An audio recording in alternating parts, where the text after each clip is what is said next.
Hello, everybody. This is the Demystifying Healing podcast. I'm Shruthi, and I'm here with my friend Olga. Hi. This is episode 4, and we'll be discussing everything about intuition today. Well, some things about intuition. So, there's a lot of debate, and I wouldn't say misconception, but a lot of confusion around what intuition is. So, shall we begin by discussing what we think intuition is, what we feel intuition is? Yeah. So when I prepared for this, I got two sets of information. Like one was a definition, then kind of correction of that, and then information on a bunch of processes that we kind of like lump sum into the word intuition from a personal example.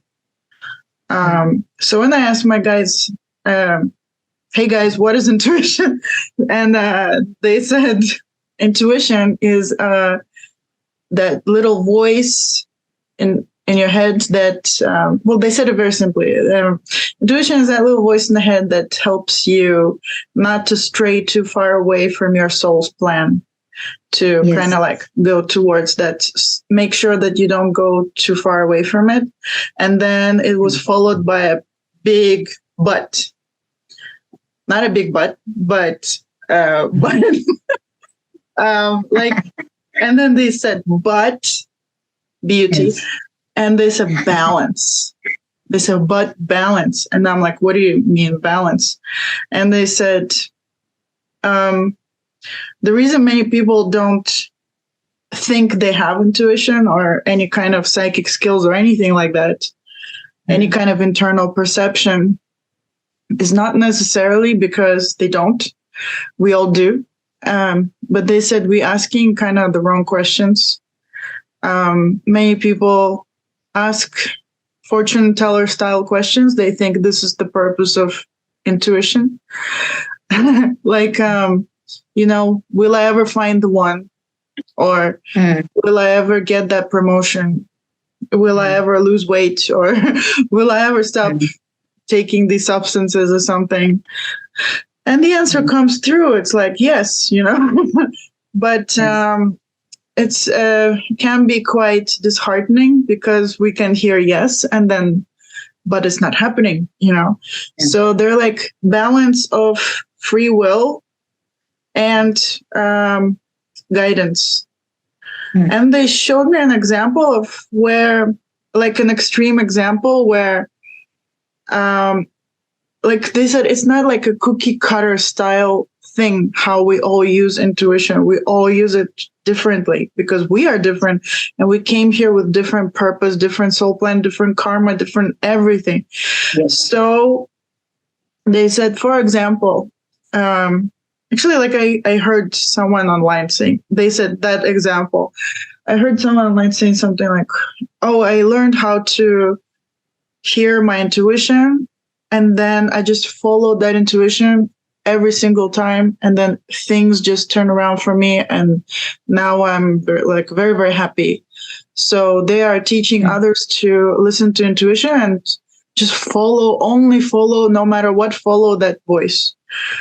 And then my guide said, it may be good for some people because that person might have had a specific karma where, for example, many lifetimes, that person learned how to really make all decisions by themselves, let's say, not rely on anyone, not trust anyone, just create, decide, and really rely on yourself to make a lot of decisions and not listen to any kind of guidance from physical human beings and from internal guidance. And it may be that this person came to this life with a desire to learn how to completely trust in something, let's say, trust in guidance, trust in something else, and just let go and, and just follow that intuition. And for that person, that intuition will really guide him because that's his plan, Mm. But they said not many people have that karma, Yes. Most of us are kind of mix of balance. Mm. So if we keep asking fortune teller type questions like, will I ever blah, blah, blah, will this ever happen? We can have very, very disappointing, disheartening like yeses, and then this never happens. Because Yes. a better use of this source of information, it would be like, how can I make this and this thing happen? Or what can I let go of for this thing to happen? So then people start questioning themselves, like, maybe I have no psychic skills, maybe I have no intuition, maybe I have no this and that. Because you're asking the wrong questions. Like, it's not meant for this kind of question. So they said, balance it out. You are here to live and make your own free will choices, free will decisions. You are a participant. You are the main character in the story of your life. So you're the one who makes decisions. And this is a resource. Yes. And then I will follow with a personal example, which has like components of intuition. But before that, do you want to add something like your definition or something? So for me, intuition is just knowing what is right for you.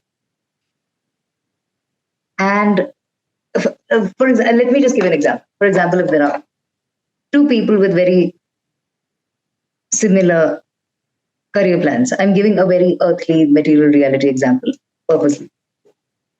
Two people have the same, like for example, they both want to become doctors. And on the face of it, it might look that they are aiming for the same things. As in, they want a similar lifestyle, they want a similar salary, they want to help people, all of that. So when they're talking to each other, they might feel that they are in it for the same things. But they might be in it for very different reasons. Like one of them might become a doctor to help people in the sense that help is used in our current reality, in this current world. And the other might be the other person might have become a doctor because he or she is supposed to completely change the paradigm of surgery, how surgeons practice their craft. So these are two completely different life plans, right? Their directions might be totally different.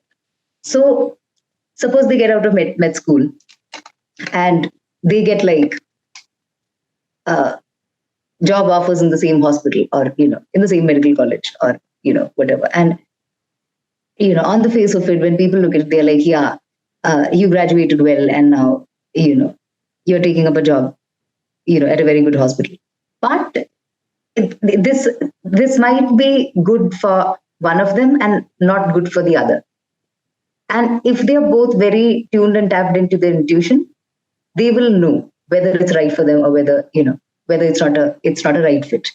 So intuition is this internal knowing which lets you know whether something is right for you or not, no matter what it looks like on the surface. On the surface, a job offer might be good, or on the surface, a job offer might be, something that you don't really resonate with. As in, your logical mind might think that this is the wrong thing to do, but you might have that internal, nudge telling you, no, take this up, or no, don't take that, even though it looks, very good, or maybe that's very good on paper. Don't marry this person, date this person, stuff like that. So intuition is when you allow life to tell you, and I'll tell you the definition of life, my definition of life. Intuition is when you allow life to tell you what's right for you. Because, like you said, we are all born with a pre-birth intention, which depends on our karma, which depends on our desires, which depends on a lot of things. Right. So once we are in this physical reality, we might forget what we are here to do, because that's how society is structured for most of us. We might be born into families which expect us to live a certain kind of life, which takes us away from our truth. Every 2-year-old, if they are not interfered with, they know what they want to do, or they have a natural pull towards certain things, or an affinity for certain kinds of people, or professions.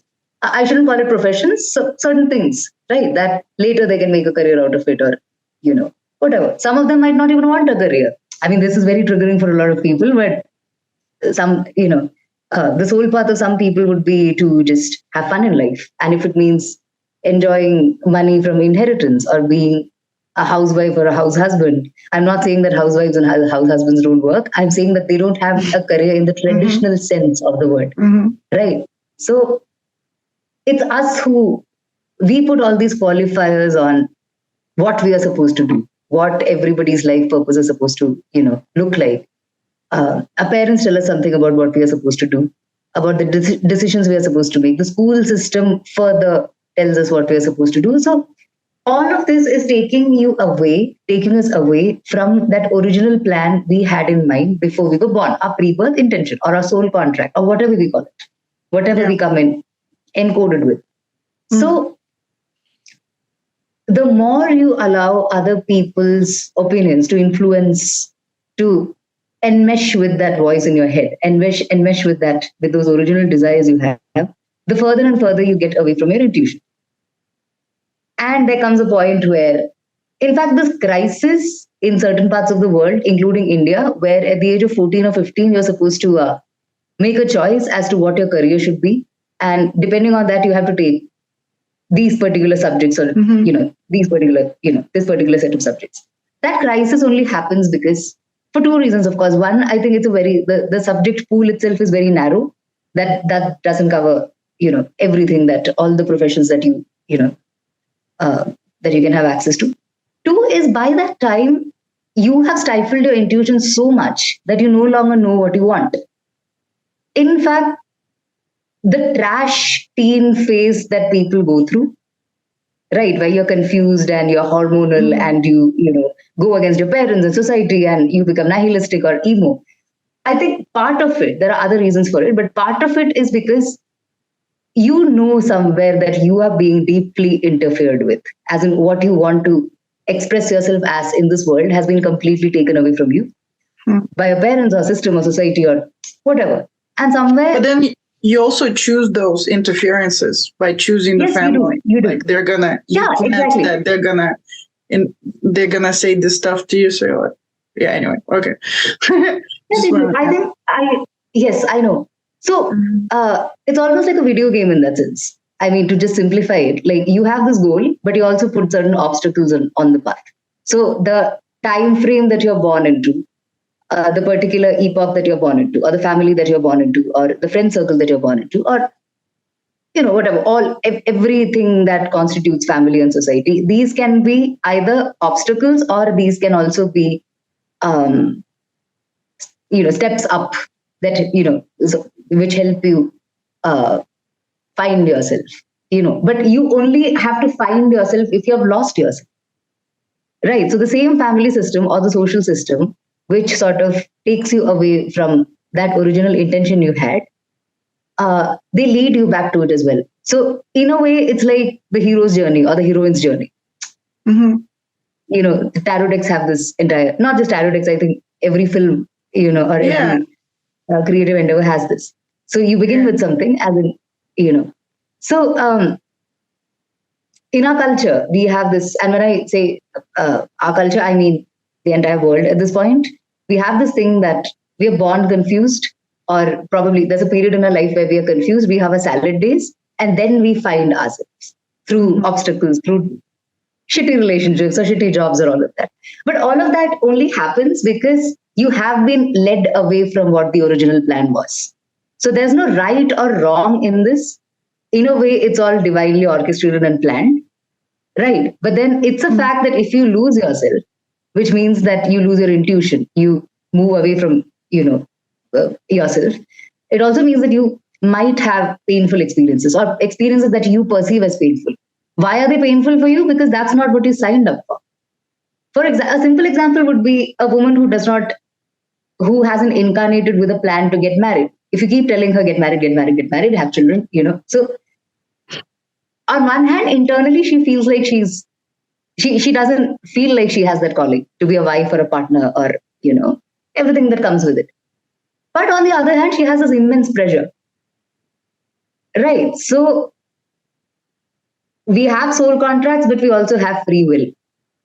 In this lifetime, we can live this lifetime in a way in which we don't honor our soul contract, which explains all the pain that we have, which explains everything for which people need a healer, or a therapist or any of this whole, whatever. So for me, like simply put, I want to explain intuition to the average person, as in, so intuition is usually explained as this very spiritual concept, which it is, but I just want to make this a practical thing, as in, how can you make intuition work for you? Or what are the practical reasons for which you should be able to tap into your intuition? So in that sense, intuition just means that you are coming home to yourself. You are removing all social programming, everything that you have been told by the systems, family system, school, college, all of that, right? So society, your girlfriend, your boyfriend, all of that. You're removing all those outside voices and you are trying to get back to what you originally intend to do on this planet, which could be something like, which could be anything from becoming a rocket scientist to living on a farm and, choosing away from what they call the matrix, but, whatever. So, that's my definition of intuition. So a lot of us, like a lot of my friends have been asking me how to know when it's intuition and when it's fear.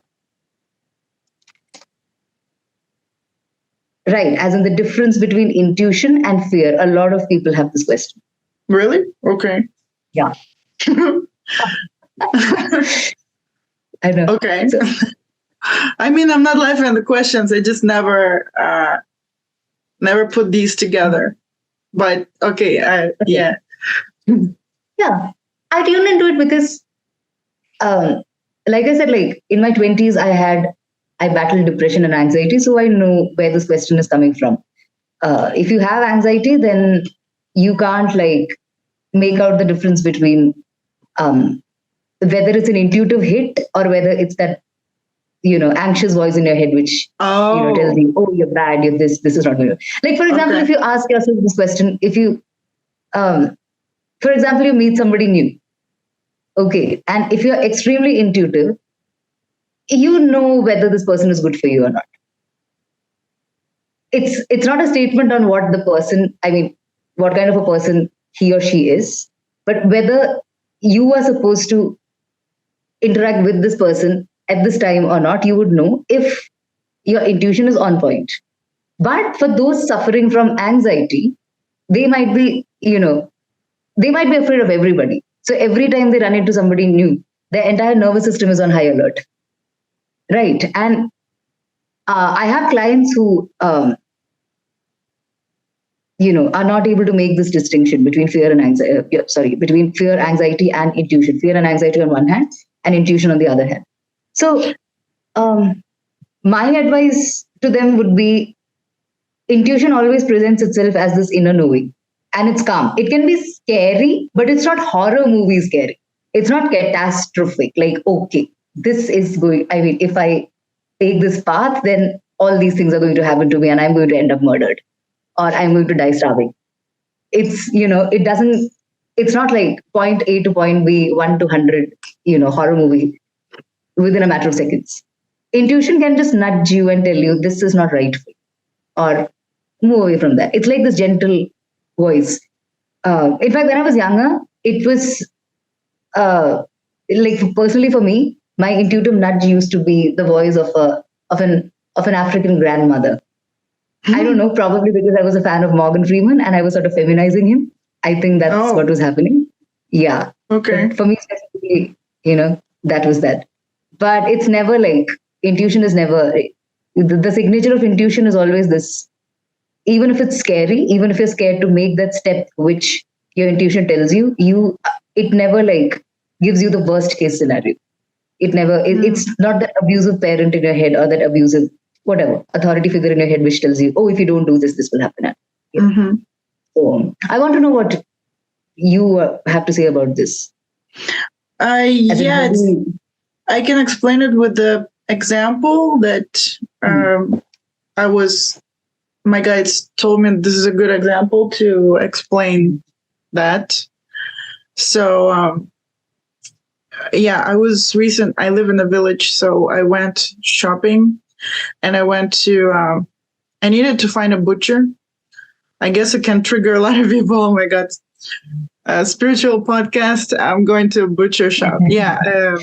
I eat meat and I don't know. I still have like psychic vision. So to demystify that, anyway. I think we should do an entire podcast on this, because this is, I know it's triggering for people, but it needs to be. Okay, so I was looking for a butcher shop. So on that street, there are like 3 butcher shops. It's a village center. So, and I was passing by and I was paying attention to the 3 butcher shops. And then I was told, like, from within, and I will explain what is it I was told, because I'm going to put it into components. I was told that I was shown like an information that in this butcher shop, there are not very nice people, and I'm not in danger or something. I will still go and buy something, and then that's it. But they might treat me not in a very nice way, and I will have not a very nice experience. They might say something. I don't know. They not nice people. Okay.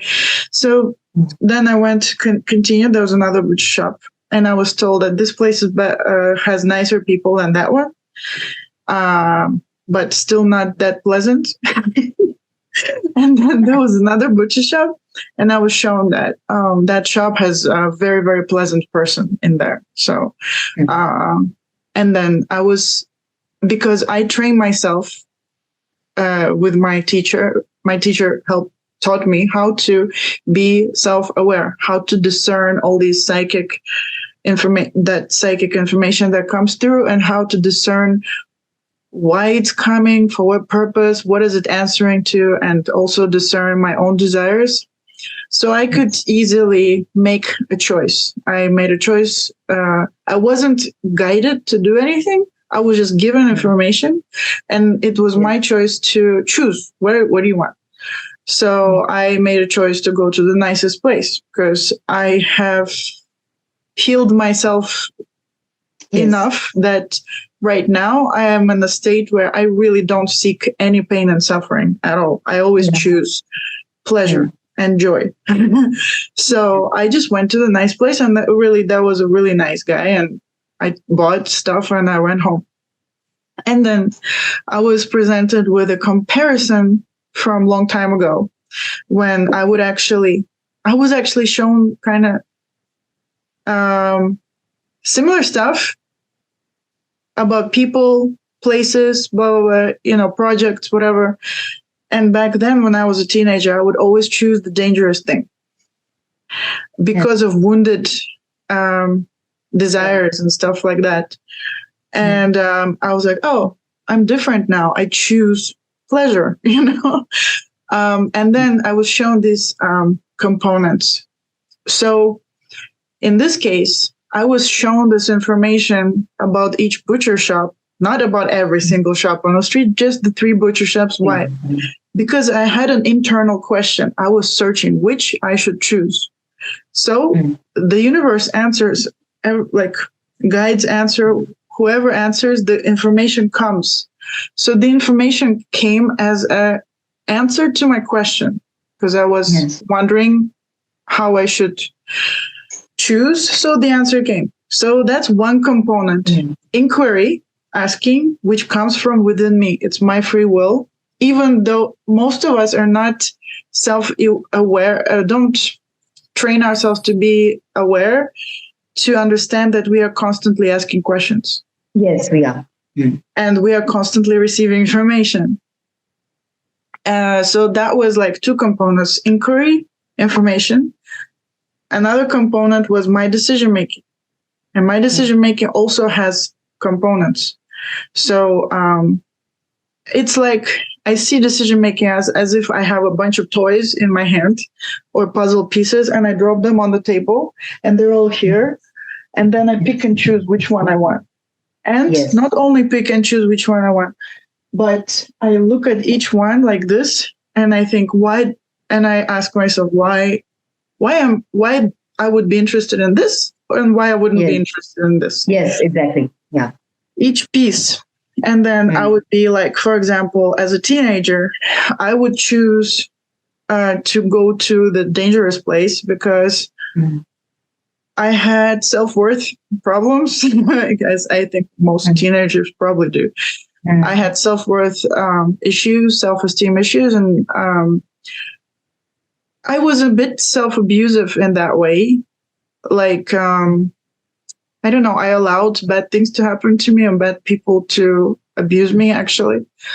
And also, I was trying to, like, my motivation to go into the bad place would be, like, into the bad butcher shop place, would be to prove to them that I don't care. No, like that, that I'm stronger than you, that, you know, whatever you say to me, which is okay.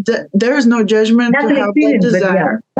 And to go there and to experience this fight and experience this internal processes. And if I am like, but I would do it knowingly. I mean, when I was a teenager, I didn't do it knowingly, but now I do it consciously. So back then, I would put all of these components into one word, intuition. Because I wasn't aware that I ask questions. I wasn't aware that I receive information. I wasn't aware that I pick and choose my desires and make decisions. I wasn't aware of any of that. I just was always drawn to something dangerous, to the dangerous people, to dangerous thing to do. Because these were, I can now separate all those into question, answer, picking and choosing desires. Now, I don't actually call it intuition anymore because I just call all these components of something we call intuition. But for a normal person who wants to connect to their intuition, they don't necessarily need to separate it, although I really recommend learning to be self-aware. Right. And I wanted to say like more about this puzzle pieces on the table, like you said, fear and anxiety, right? So one of those pieces may be, this is my desire. This is my stuff, like my desires, my wounds. And because I have certain wounds, I have certain desires. For example, I have a wound of self-worth problems. So I will choose to go to the abusive person because I need to resolve that stuff.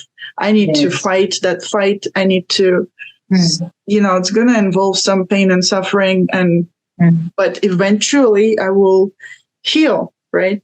I hope so. I did, but, but like that's the plan. And so these pieces are like, some of them are really kind of random. You know, like random curiosities that we can just go and say, no, not gonna. These are actually like little seeds of manifestation. Like, do you want to use this? Which seed do you want to plant? And it will grow right now, you know, as a result of you choosing one shop over another. So you're choosing the seeds. Oh, I don't want to plant this seed right now.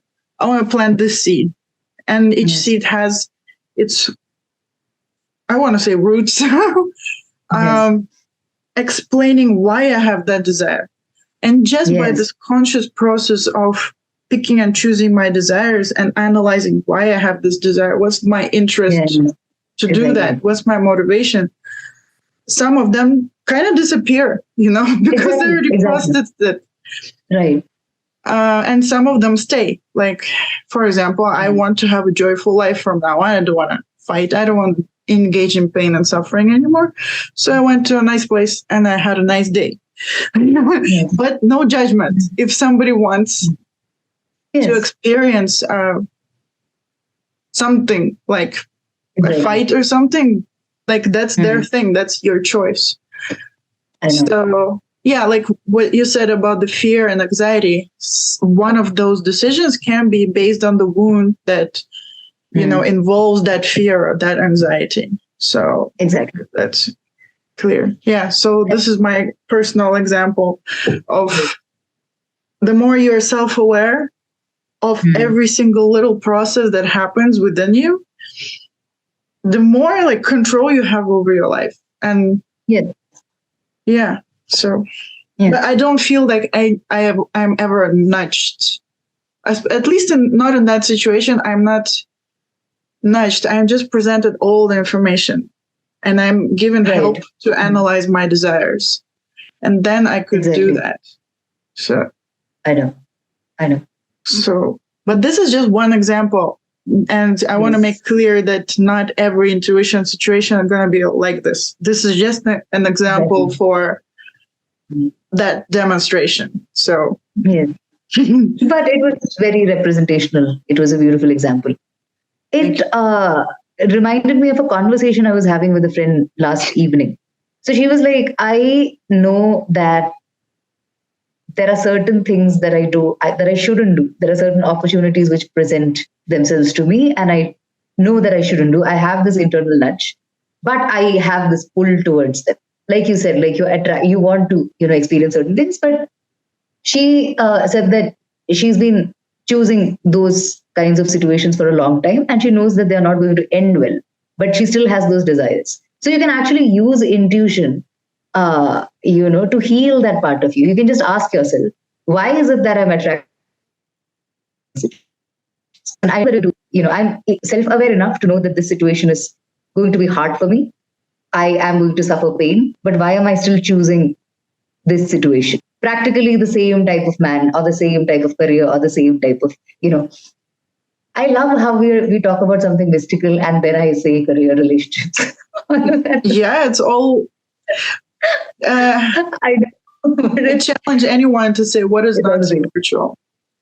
Exactly, everything is spiritual. This table is spiritual. Exactly. This is my chair is spiritual. So you're the one who said like there is no distinction, like physical, non-physical, I know, spiritual, non-spiritual, right? So oh my God, so I have my days. There are days on which I feel there's no distinction between anything, and but when I'm explaining something, then I sort of make these distinctions too, so that I can be clear.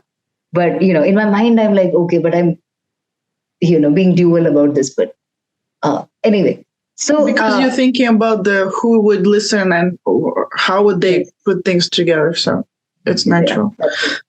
Yes. We just did picking and choosing of your desires and decisions. Oh yes we did. So in these situations where you know that these are the kinds of experiences you want to shy away from now, you don't want them in your reality anymore, you want to create a different life for you, but somewhere you have that mental chatter or that addiction even to a certain kind of people. Okay, so you can ask yourself why you are attracted to such situations or people or opportunities or any of that, and you will get an answer. Okay, as in you will find an answer to it, as in your body will tell you, or you will have these thoughts which are again not those catastrophic thoughts, but it will be like a friend talking to you, right? Okay, this is the reason why this is the reason why you like these kinds of men, for example, right? Or this is the reason why you're choosing this particular job, even though you know that whatever, maybe like in my friend's case, she felt that if she dated outside the pool that she was already dating in, then she wouldn't get like her partner. Anybody outside of that pool would not be able to fit in with the circle that she was in, the circle of friends that she was in. And she didn't like her friends at all. That was another thing. Okay, she didn't like the circle that she was in, but so she didn't like the kind of men she was attracting or the circle of friends she was in. So the larger question she asked her intuition, which I asked her to ask her intuition, was, why do you have to stay with these friends and why do you have to stay with such a partner? Like, what is it inside you that needs to be healed? Why do you need their approval or validation or. So for her, the answer was she felt that this is the group that she's most familiar with. As in, they have had similar backgrounds, education, career, all of that. And she's in her 30s. So, we tend to think that life ends in our 30s, but it doesn't. Ends in what? Ends in what? Sometimes people are like, oh, I'm already in my mid-30s, so now I cannot change my circle, or now I cannot. Yeah. So I'm like, you're just in your mid-30s, right? I mean, people change all the time. What happens to people who get divorced when they're in their 50s? Yeah. Right. Right. And then of course, if you bring in all our incarnations on the table, then this doesn't make any sense. This whole, distinction, but that's another episode. So, if you're attracted to things that are bad for you, or if you want certain experiences to completely disappear, from your life, but you're still attracted to it, or even when you choose, a healthier experience, like part of your mind is like, oh my God, no, I should have chosen that. And that's more exciting, or that's, whatever. You can just ask your intuition to guide you out of that situation. And sometimes it's just instant.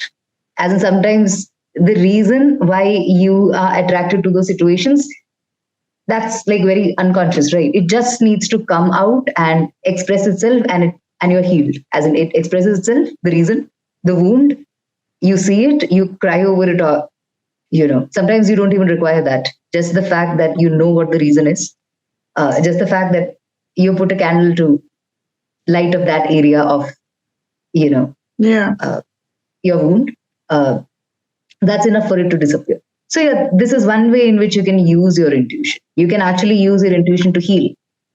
Yeah, it's like a constant source to like all information about yourself or about not yourself. Exactly, about internet, but the internet goes like way further away. Yes. Which reminds me. So, how would you connect it with the Akashic records?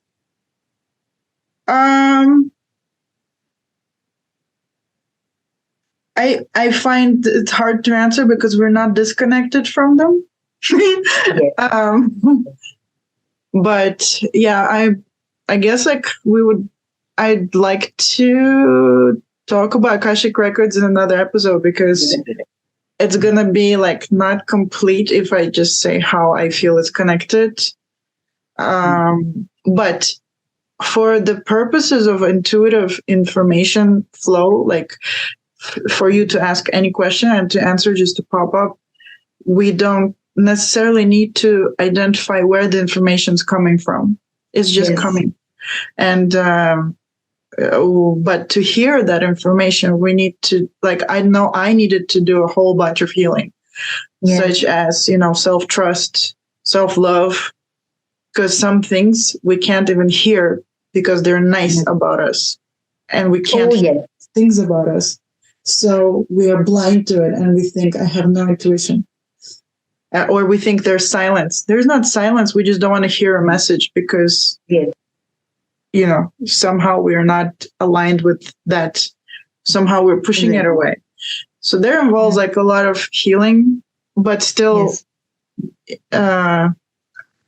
keep trying though. Still keep asking. And if you have silence, just ask, why do I get a silence? Why do I get a silence? Yeah. Mm-hmm. Exactly. So somebody recently asked me how they can get in touch with their intuition. And she was like, she felt really disconnected from her intuition. So I told her to listen to shamanic drums. Now, as my friends would know, as you would know, I'm a big fan of shamanic drums. Shamanic drums, singing bowls, any kind of chant, any sacred chant. That can be Om or, a Buddhist chant or any chant, because these are consecrated sounds. Om is, as in, a lot of people in India get triggered with the use of Om, because it's associated with Hinduism, but that word has nothing to do with Hinduism. It's just made of three basic sounds, A, U, and M. So these are supposed to be the sounds of creation. So by chanting Ow, you're basically aligning yourself with the sound of creation. You are a creation. So if you're aligning yourself with the sound of creation, then whatever problems you might have, be it a psychological problem or a physical illness or anything, anything in your physical reality. This sound gives you, this aligns you with the energy of creation. So it chips away at your problems. What's the practical ramification of it? You sound like... No, my face. My husband calls me the many-faced god from Game of Thrones, because he said my face just always changes according to. I know, and that's very, like, you do very well in the theater as an actor, because you have that, So yeah, when you chant Om, you're connecting yourself to the force of creation, which means that everything is, in your reality can be reset. It will give you the energy to reset anything in your reality. What is the practical ramification of not ramification, the benefits of this would be, it gives you enough energy to solve your problems. Now I'm speaking to people with a very rational mind who think that chanting and ohms and Om and sounds and shamanic drums, it's all like woo-woo, and we don't understand how this works. So how this works is, it activates your higher mind. It tells you the areas in your life where you have to use your mind, your rational, logical mind, and the areas in your life where you have to use your intuition. So it gives you discernment. As in situations where you have to use your intuition, where you have to bring your intuition into use. If you start using a rational, logical mind there, you're only going to overthink yourself into catastrophic situations. And I was a chronic overthinker. So I lived a long time in my life, in that mode. So I know this. When your mind thinks of something, when your mind starts looking at a solution, it usually looks at history, as in all previous situations in your life which were similar, or other people's experiences, or even a history book for that matter, right? But the point is that even though a situation in your life might look like those situations in the past, it might need a very new solution. Right. So it can be derived from, this solution can be derived from the experience that you got from the other solutions. But it's this fine balance between drawing from those past experiences and using your intuition. Okay. Like, for example, a very practical example, like, for example, somebody failed an exam. Okay, somebody failed an exam and they're like, oh, I have to study, I have to study more, or probably. Yeah, it's based on your past experience that you failed. Yeah. And you have to study. But maybe that course is not for this person. I mean, I have a friend who's going through something very similar right now. She, is out of that's I don't want it to hit too close to home. So, but sometimes when people fail exams, it's because that is not on their life path, because that experience is going to tell them. I have that story too. Yeah. Do you want to talk about it? It's like a very short story. But I want to say, like, the thing that you're saying about shamanic drums or chants or these physical things you can do. I really love these practices, even though they don't make logical sense to a rational person who only sees the physical or only sees, certain connections. They really do work. They bypass a lot of stuff. They put you in that meditative state where you have, you are in a state of mind which is receptive to insights.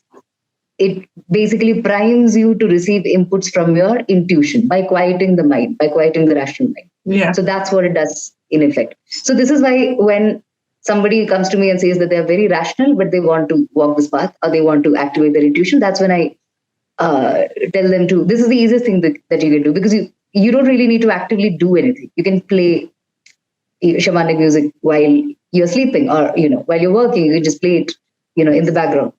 So recently somebody told me that they developed a headache after listening to shamanic music for 2 days. So I tuned into this person's energy and I realized that they were trying to block it out. As in, the intuition was coming online, but like you said, as in, if you get silence, that's probably because you don't want to listen to certain things. It's not Yeah. because you're not receiving inputs, it's because you don't want to listen to that information. So if Yeah, so actually, like, I want to say exactly this too. That I have sessions where I help people with their psychic skills and abilities. But actually, what I do and what my teacher did for me, I didn't really boost any. Yeah, there was some boosting too, but I didn't really. The focus is not on boosting the psychic skills and abilities or intuition or something. The way that we can develop intuition, develop all the psychic skills and abilities is by healing away all the trash, nonsense, and exactly, stuff that's surrounding wounds, delusions, distortions, like misunderstandings, confusions, and clearing away all the stuff that actually blocks Exactly. us from listening to ourselves.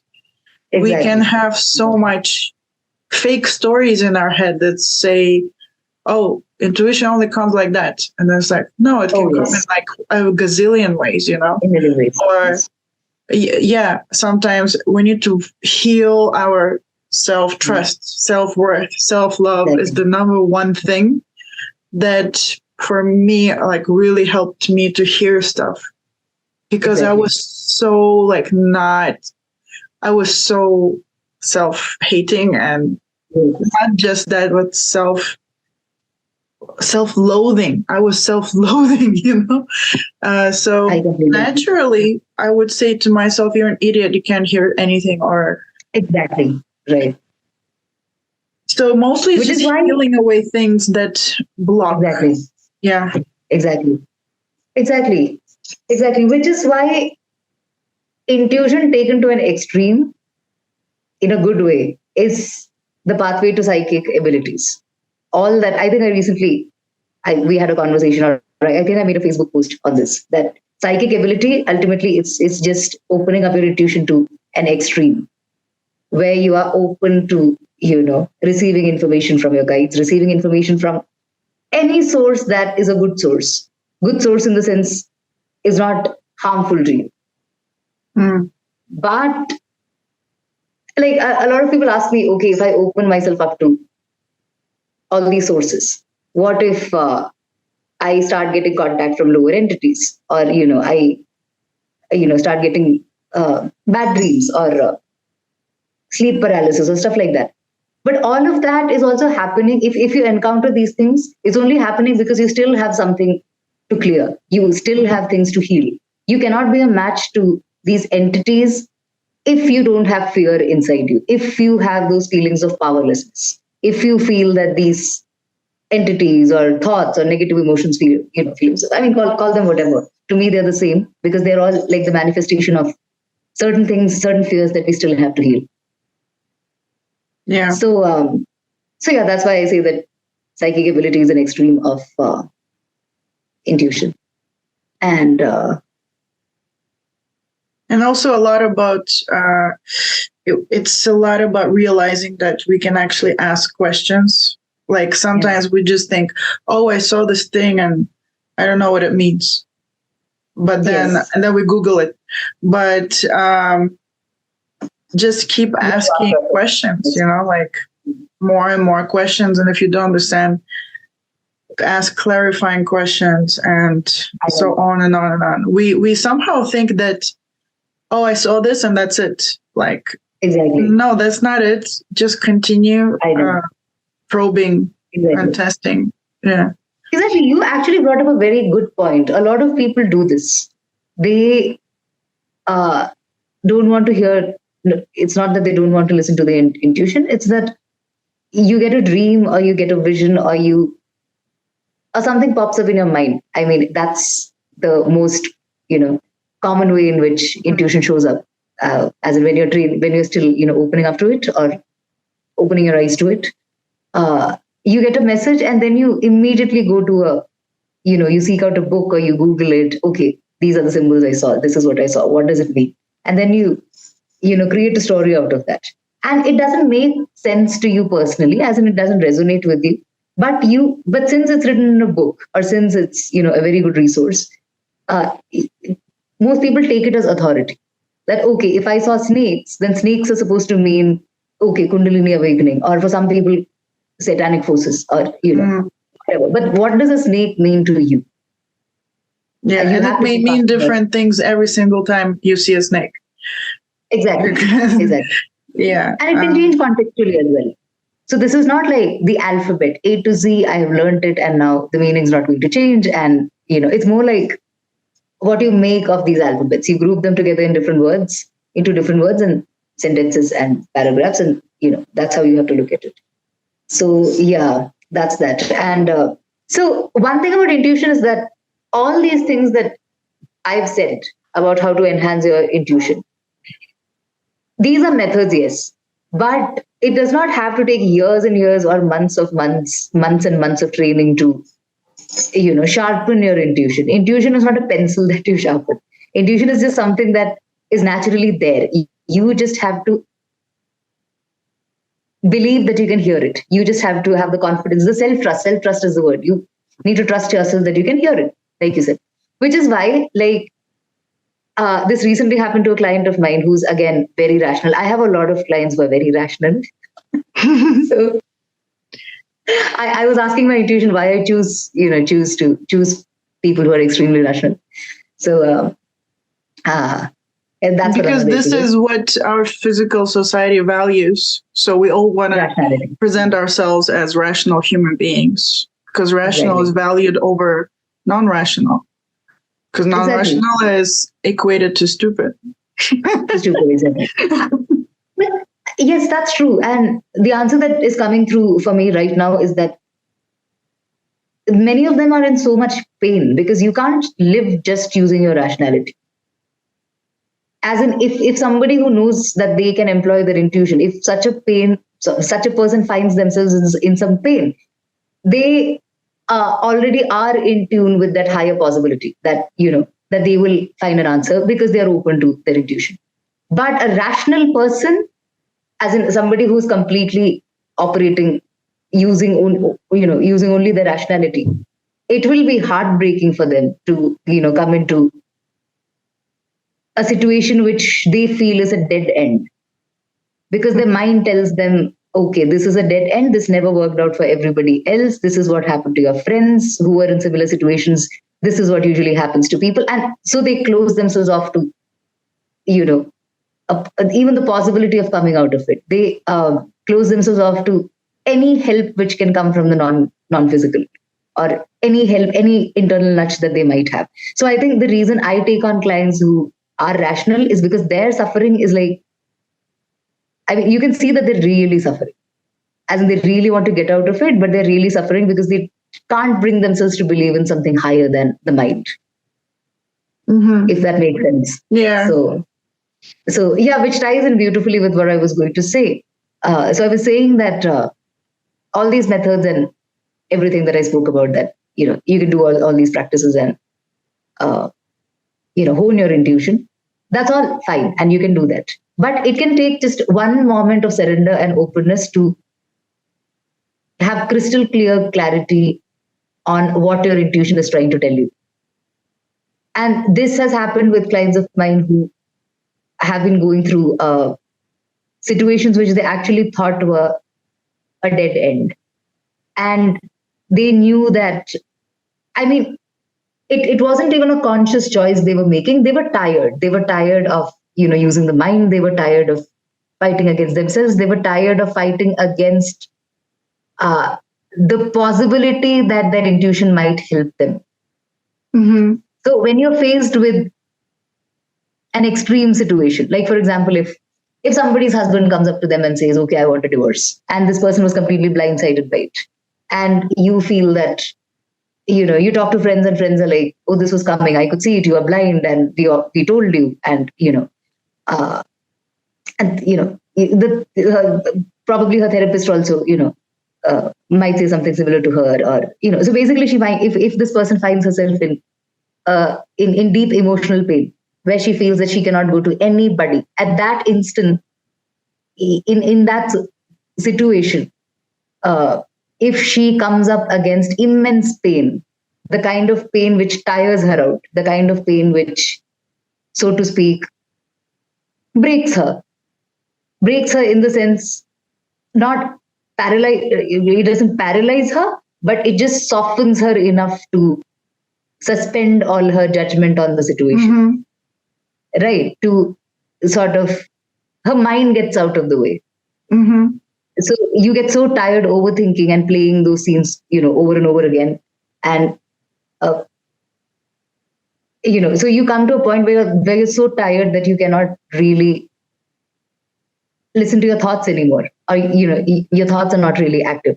And that's when they get an insight that, okay, do this. And it might be something very small, something like, okay, go to this cafe, or do this, pick up your journal, or have coffee. But it's that little voice. And since at that, since this person is basically at the tether's end, they don't really have anything else to go by, they will pick up that intuitive hint. They will pick up on that intuitive hint, and they will, and, suddenly, like, the way appears through days and weeks and months. So it's kind of like meditating or letting go of your thoughts using all kinds of practices such as meditation or music or chants, except that that way is more like the path of pleasure, like the easier way, the less pain and suffering way, and that the other way is like extremely a lot of pain and suffering. Exactly. And like you don't need to go there and wait until such a moment that you have to experience so much pain and suffering. Just go and do the simple thing. And incrementally you can, increase your, whatever. But yeah, I mean, the point I'm trying to make is that I think you've already made this point. I'm just, summing it up, or, repeating it. It's that there is no one way, as in you can have your intuition active, using a multitude of ways. And if you've lived a lifetime, I don't know why I'm suddenly like, I can't find the words to articulate this, but yeah, as in if you have lived like 30 years of your life being a very rational person, and it's extremely difficult for you to do any of these practices, for example, because if you're doing it not with an open mind, or if it gives you a headache and you're not able to get through. I mean, that's the reality for a lot of people. A lot of people give up on these practices because it becomes physically painful, or because they have to face their pain and shadow, right? Because once you start exercising your intuition, you also come up against a lot of pain. Like if your intuition tells you, a practical example would be this, okay, something like this. Let me. Actually, I have that example, like you were talking about the person with exam, and they were they failed the exam because it wasn't their thing. I have a crazy example about my exam. So I was doing this exam, which was a Chartered Financial Analyst Level 1 exam, which is pretty pretty tough, and it just took me a really long time to study a lot. I was in the exam, and it's like something like they say, they always scare you. They say, oh, most people fail and only like very few people pass. So I was working like so hard, and I was in the exam, and I was like, every minute counts, like 1 minute per question or something. I was so, I drank so much coffee and ate chocolate cake. And just like right now, I had overdrank coffee. I don't know why. And so I was really, really concentrated. And then bam, I'm being taken out of my body during the exam. And I'm being taken here. Like my soul I don't know how to explain it, but I felt like my soul was being taken out, and it was here. And I realized that I'm in the presence of a very trusted someone. At that time, I didn't know, but now I know that was my guides. So they took me out, and I'm watching myself do the exam. And I have had a lot of kind of similar experiences, like since I was a kid. So I wasn't really surprised or shocked, but I was very angry because I said, you need to put me back there because I have this really tough exam. Are you crazy? Like, you picked the wrong time, like you picked the worst time ever. Put me back there, like, because I need to do the exam. And then they're telling me, don't worry, your body can do the exam without you. And I was like, what? I don't need my soul to do this, to know this physical information. First of all, my body did it. And while the soul was out, and I said, why'd you take me out? And then they're like, oh, we took you out to tell you that you will never, ever use this information in your life for a career. And that was like right in the middle of the exam. And I got so angry again. I'm like, you couldn't pick a better time. I was like, why don't you tell me like either beforehand or afterhand, but not during the exam? You are breaking my heart right now, Like, you don't tell that information to me while I'm taking the exam. I always fight with my guys like this. How were you feeling while you were taking this exam? As in, what was it like for you? Wait, hold on. And that's why I asked, like, couldn't you pick a better time? Why now? Why right in the middle of the exam? And then they said, because you need to learn how it feels like to work extremely, extremely hard for something you're never going to do, for something that is not yours. That's why I gave this example, because like you said, that person failed, for example, maybe because it wasn't their path. But my guides actually took me out and they said, you need to understand what it feels like to work so hard for something that is not yours, not something for you. Like, my father would give me ideas to do something like, oh, you need to learn German. Like, I'd be like, why? And then he's like, oh, German is no. And there was a time when I would have listened to that and I would have learned German just in case, That's a lot of work. Oh my God, yes. Or like, that I was just working. Like, really, I mean, I'm not saying my degrees or education is a waste of time, but the guides told me, like, next time you spend so much of your effort into something, just think first, is it really something I want or not? Because otherwise you're just going to waste time, and it's going to be way more heartbreaking for you to have wasted so much energy, so much focus, so much time on something that is not yours, Yeah. So then I watched my body take the exam, and I was like, I don't even need to be my body to pass this exam. And I passed the exam with good scores. So, yeah, this is an example of... Yes. Yes, I know. I know. So, yeah, in every moment, we can ask ourselves, is this the right decision for me? As in, it does not have to be like huge decisions. Career exams. I mean, of course, you can do that with them, but even things like, should I, as in, have this cup of coffee right now? As in, sometimes, like, Yeah, actually, starting from very simple things.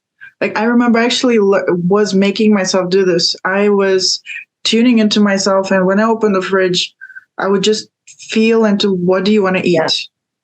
And all these ideas came that is a kind of blocking and trash nonsense. For example, oh, this soup is going to be bad tomorrow, so I need to eat the soup. Or, oh, there's very little of this, I should leave it for my mom or for like my brother, and then I should I eat something else. There's a lot of calculations what I should eat based on not what I want, but based on all these calculations.